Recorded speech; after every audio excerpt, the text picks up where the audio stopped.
আসসালামু আলাইকুম, কেমন আছেন সবাই? আশা করি সবাই ভালো আছেন, সুস্থ আছেন। তো আজকে চলে আসলাম হোম ট্যুর ভিডিও নিয়ে। তো হাতের ডান পাশে এই তো আমার ওয়াল শোকেসটা, এটা কিছুদিন আগেই নেওয়া হয়েছে। তো অনেক কষ্ট করে টাকা জমাইয়া জমাইয়া তারপরে এটা আমি কিনেছি। আমার 10 বছরের সংসার জীবন, আমি তিল তিল করে একটা একটা করে জিনিস করছি। এই তো এখানে আমার বেড। তো এই ফুলটা কিন্তু আমার মা নিজে হাতে আঁকাইছে, আর এটা আমি আমার জামা কেটে বানাইছি, আর এটা আমি হাতে নিজে কাজ করছি। তো কেমন হয়েছে অবশ্যই কমেন্টে জানাইতে ভুলবেন না। তো এই তো আমার বেড। তো এই তো ডিজাইনটাও দেখাই দিলাম, আর এই পাশে সব কিছু সাজানো রাখা আছে। তো এই যে আল্লাহু লেখাটা আমি নিজের হাতেই লিখছি, কেমন হয়েছে বলতে অবশ্যই ভুলবেন না।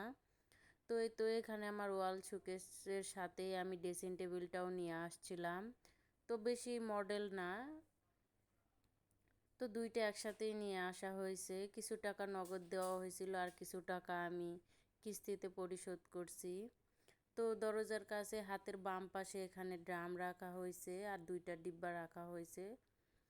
আর এই তো এটা আমার ওয়ার্ড্রোব আরএফএলের। এই তো এখানে একটা মানি প্লান্ট রাখা হয়েছে, আর আমার টিপিটা উপরে রাখা হয়েছে।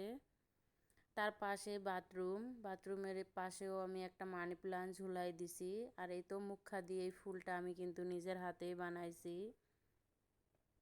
অনেক শখ হয়, অনেক কিছু করি, কিন্তু অনেক কিছু সাধ্যর বাইরে করতে পারি না, তো নিজে কিছু বানাই শখ পূরণ করি। আর এই তো এখানে বাথরুমটা অনেক ছোট।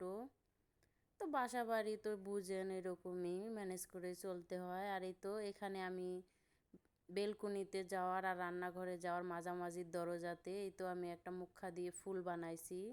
আর এগুলাও কিন্তু মুখা পুঁতি আমি এগুলা দিয়ে নিজের হাতেই বানাইছি। কেমন হয়েছে অবশ্যই অবশ্যই কমেন্টে বলে যাবেন।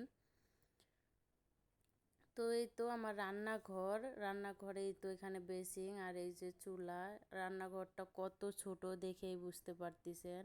আর নিচে যে বেসিং, ওই বেসিং আমার কোনো কাজে লাগে না, তাই আমি আলু পেঁয়াজের র্যাকটা ওখানে রেখে দিছি, তাতেও একটু জায়গা বের হয়েছে। আর এখানে এই তো রান্নাবান্নার সময় ড্রামের উপরে জিনিস রেখে রান্নাবান্না করি। ওই ড্রামের ভিতরে কিন্তু আমার শীতের দিনের লেপ কাঁথা আছে।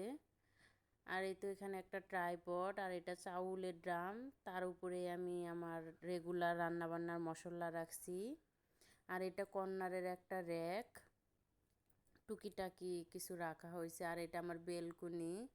তো এই তো এখানে একটা জুতার র্যাক রাখা হয়েছে, আর এখানে 4টা চেয়ার গুছায় রাখা হয়েছে যেহেতু জায়গা কম।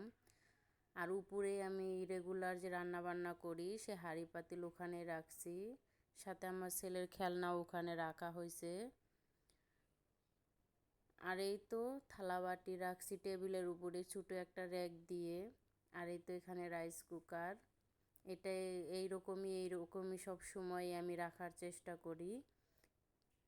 তো কেমন লাগলো আমার ভিডিওটা অবশ্যই কমেন্টে জানাইতে ভুলবেন না। আর এই তো রান্নাঘর থেকে আমার পুরো রুমটা এরকম আপনাদের দেখাই দিলাম।